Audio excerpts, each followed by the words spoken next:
Magnus, you got the position and it was clear to you, I think, that you wanted to play f4 as the first move. But then you were analyzing f5 and this crazy line with queen a7 and all of this. It was very interesting to see you analyzing. Yeah, I feel like it's a typical idea, actually, that in some of these variations you end up with sort of both queens going bananas on the other side and grabbing a knight each, and I wasn't quite sure about that. I thought, like, worst case, I'll just, after f5, I'll just protect the pawn. I also thought maybe it wasn't too clear if after grabbing the pawn that I just developed a knight and then I can probably bring the queen back. But yeah, I mean, when he went knight b6 instead, I thought, like, well, I have a very slight initiative now, so I was not unhappy to see that. And when the bishop came to e4, this kind of, everyone appreciated this move a lot. Did you like that move? You're also provoking d5 there. Yeah, I like that move a lot.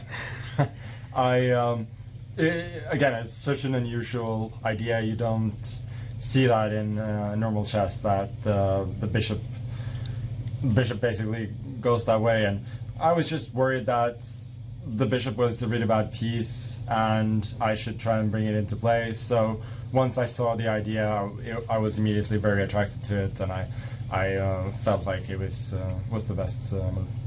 And when he took rook takes b2, it's not so easy to assess this position after rook b1 that it's like +3 or something. Was it very clear to you during the game?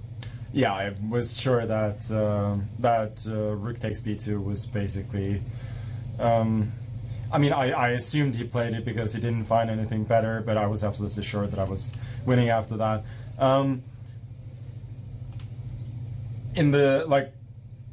Basically at the moment, like, unless he can push my knight away with d5, I just have a good knight versus a bad bishop.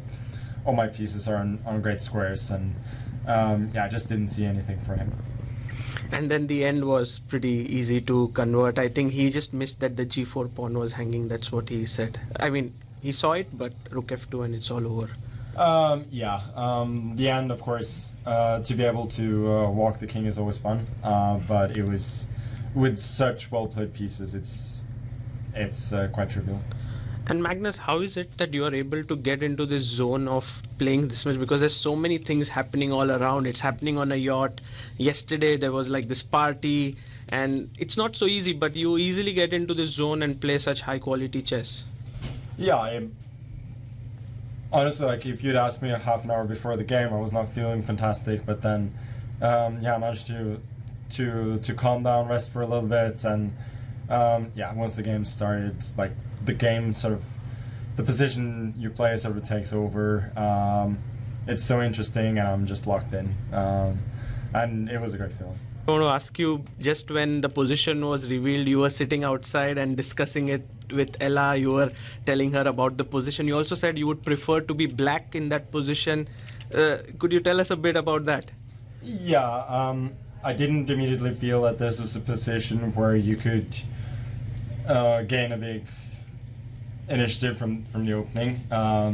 So that's why I was thinking, like, it's one of those positions where you'd probably be happy to be black, and if you're playing white, it's like, could be definitely be more interesting. But I mean, in hindsight, the game turned out to be extremely interesting, but that was partly because he was very much up for the fight and playing ambitiously.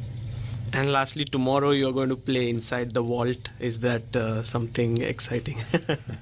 No, I haven't seen the venue. I don't know too much about it, so it's going to be interesting.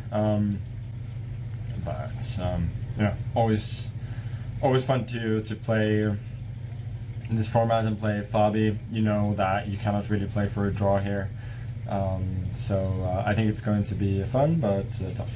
Thank you, Magnus. Thank you. Thank you so much.